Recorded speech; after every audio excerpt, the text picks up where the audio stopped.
Hi hello welcome to Anu's world. నేను మీ అనునండి.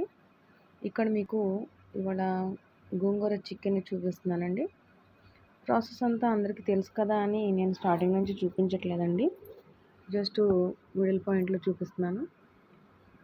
First of all మనం ఆనియన్స్ అవన్నీ ఫ్రై చేసుకున్న తర్వాత చికెన్ వేసుకొని ఆయిల్ అంతా వాటర్ అంతా పోయేంత వరకు ఉడికించుకోవాలండి. ఉడికించుకున్న తర్వాత పక్కనే ఉడికించుకున్న గోంగూర ఉంది.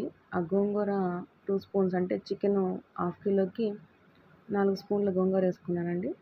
బాగా కలిపేసాను. ఆ గోంగూర బాగా ముక్కలకి అంతా కలిసేలాగా తిప్పేసుకోవాలి. తర్వాత కొబ్బరి పొడి, ఇలాచీ పౌడర్ వేసాను. అందులో కొంచెం మిరియాలు, చెక్క, లవంగా, జీలకర్ర అవి కూడా వేసానండి. ఆ పొడి అంతా కూడా వేసి బాగా ముక్కలంతా పట్టేసేలాగా కలిపేసుకున్నాను.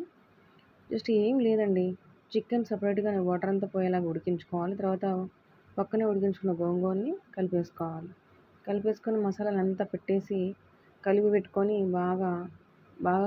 మొదలుపెట్టేసుకోవాలి. అదంతా ఉడికిపోయి తర్వాత ఆయిల్ పైకి వస్తుంది. చూడండి, చూపిస్తున్న విధంగా ఆ ఆయిల్ పైకి వస్తే మనకు కర్రీ రెడీ అయిపోయినట్టే. అసలు రెస్టారెంట్ స్టైల్లో ఉంది చూడండి. చూడండి, ముక్కలు కూడా గట్టిగా ఎంత బాగున్నాయి, నీట్గా ఏ పీస్కి ఆ పీసు. ఇక నా కొడుకు ఆకలి ఆకలి ఆకలి అని అరుస్తా ఉంటే రెడీ చేసి వేస్తున్నానండి. కొడుకుని కూడా షూట్ చేద్దాం అనుకున్నా, వాడు ఒప్పుకోలేదు. వాడికి వేసేసి తర్వాత నేను కూడా వేసుకున్నాను. చూడండి కర్రీ ఎంత కలర్ఫుల్గా కూడా ఉందో. అస్సలు చాలా అంటే చాలా టేస్టీగా ఉందండి. ఇది నా కొడుకేసి ఇచ్చాను. తర్వాత ఈ ప్లేట్ నేను వేసుకున్నాను. నేను కూడా చాలా ఆకలి మీద ఉన్నానండి. చాలాసేపు అయింది, నీరసంగా ఉంది.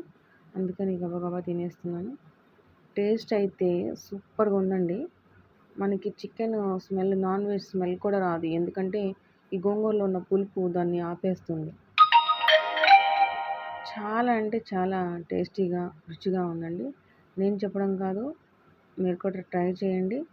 చాలా వాటికి తెలుసు, కానీ ఈ విధంగా ట్రై చేయండి. నేను నా బిఫోర్ వీడియోస్లో కూడా కొంచెం టిప్ చెప్పాను చికెన్ ఎలా ఏంటి అనేది.